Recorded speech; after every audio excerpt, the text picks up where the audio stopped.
I think is a good thing if you can get the balance right for bands. It's kind of big picture stuff. So I think that's the thing where I like having being involved in the business and artistic side. You can have a big picture view of where you can take things. Yeah, so it does influence the art in some ways, but we're not going to kind of sell out like me and Claire. So it's obviously influencing it in a good way to make the music we want to make, finding those niches for it.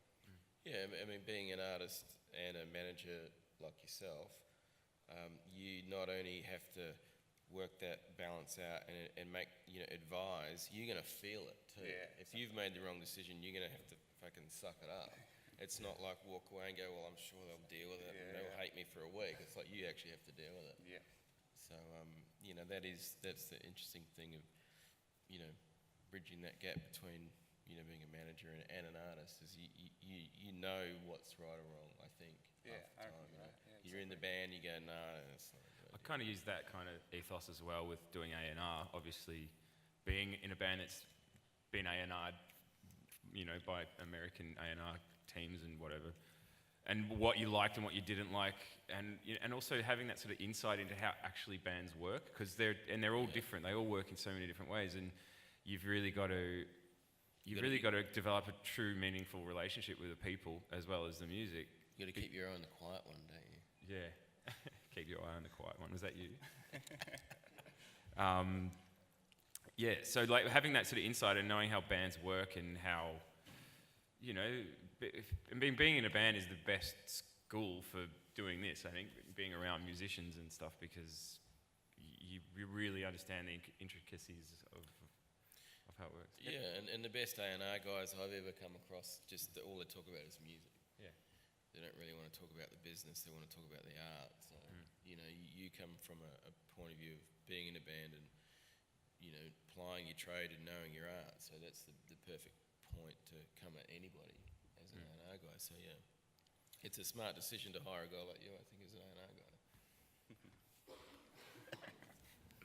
guy. Jeff, does this kind of ring true for the Canadian market as well, particularly talking about the kind of elements of branding, elements of corporatisation coming into music? I mean, from what I've learned about your band in the last couple of weeks, you sound like one of the most independent bands I've ever heard of. And well, thank you very much. The whole kind of concept of what you do. But, looking, if not so much in your own personal experience, but just in the Canadian market in general? Of course, it's well, for me, if I can speak from my own experience, I think it's all a matter of, being true and faithful to who you are all the time, and that's the hardest thing when you're an artist, because we all want to make money, we want to get recognition, and we don't want to miss any opportunities, especially to get like this exposure and all that, and us as a band, it's funny, we had our first offer came up from Japan. And we had the chance to get 3 songs on the Final Fantasy video game in Japan.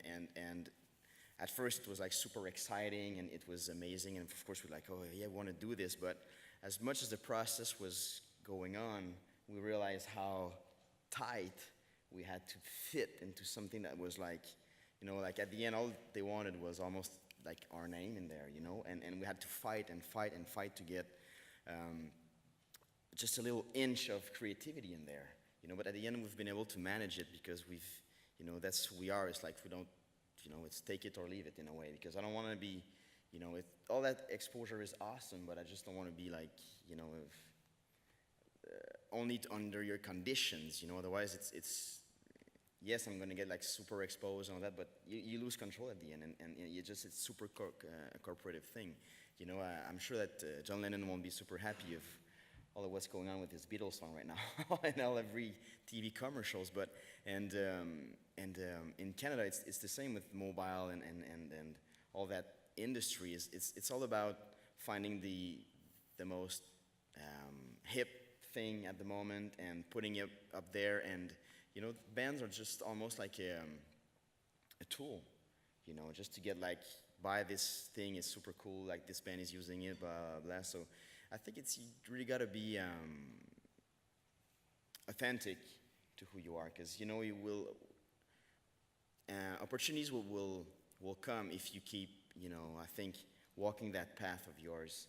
And you got to create your own chances in that way, because it's even with your manager. I had a manager before, and it was always like, you got to do this, you got to take that, you got to put this, that, and like, why?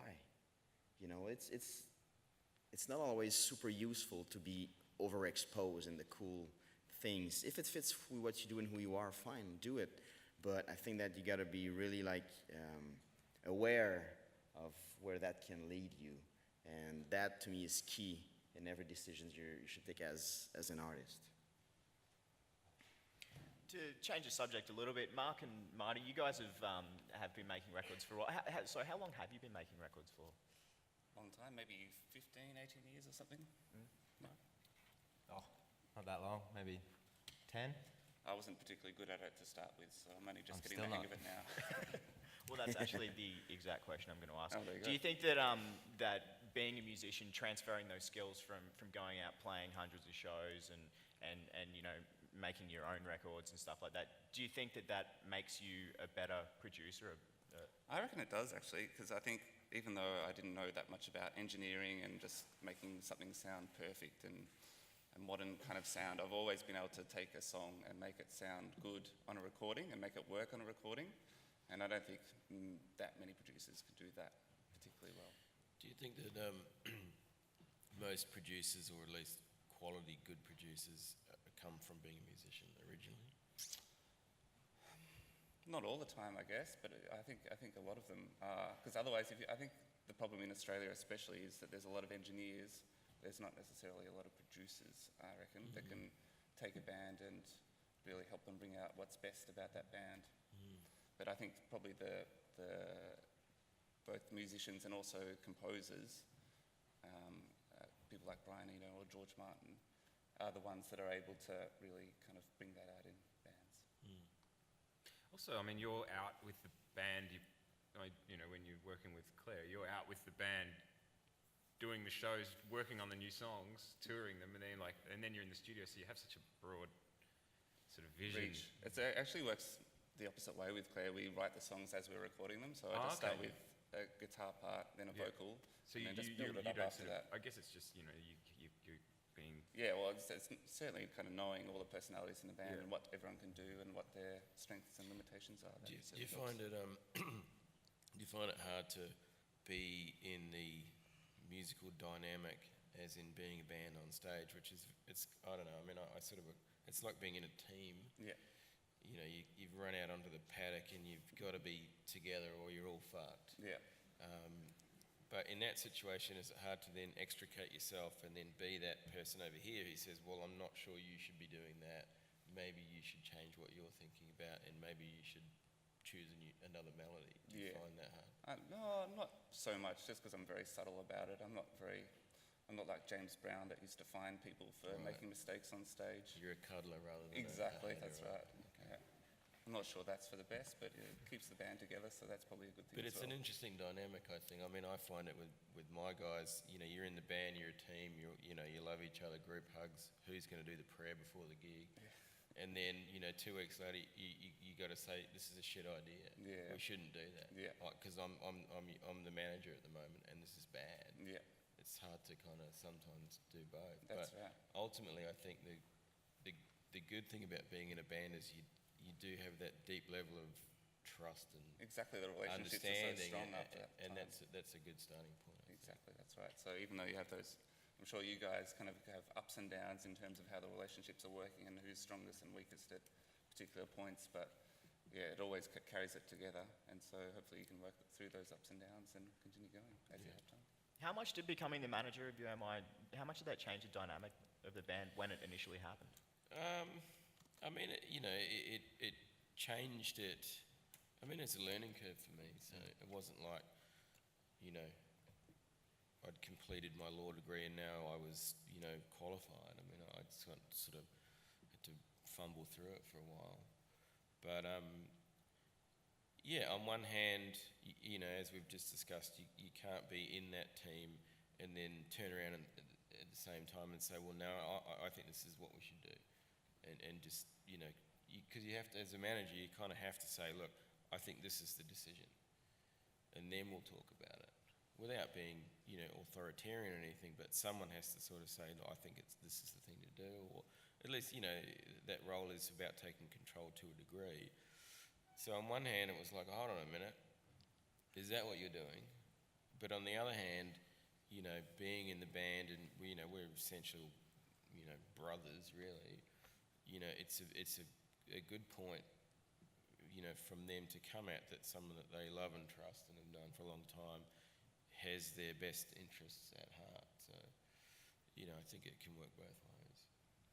Taking that kind of just a little bit wider, do you think that when you're working with artists that they have more respect for you because you are a musician? I reckon definitely. Totally, yeah. Yeah.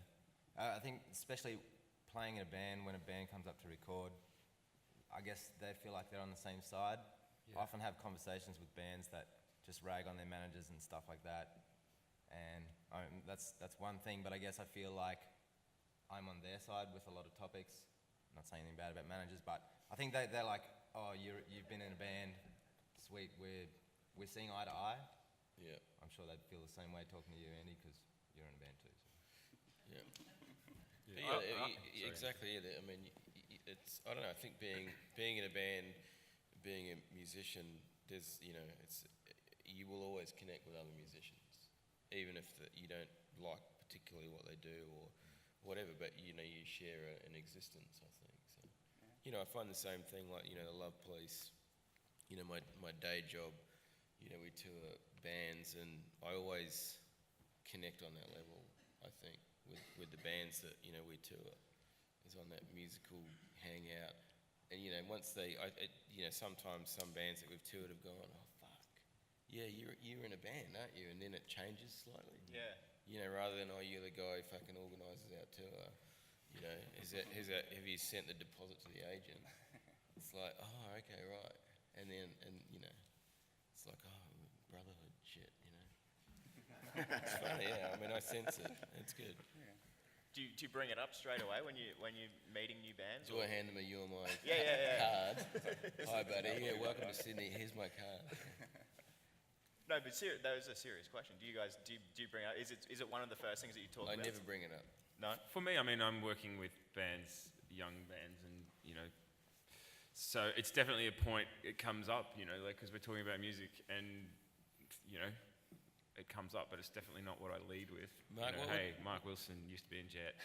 What would happen if... Sometimes it might not do me any favours too, you know. What would happen if you, like, really engaged with some kid in Adelaide or something who's writing the most amazing songs in the world, and you're like, wow, I've discovered you, and the kid's like, fucking hell, thank you, and then he finds out 2 weeks later that you were in Jet and he hated Jet. Yeah, but I'm a good dude. What happened there?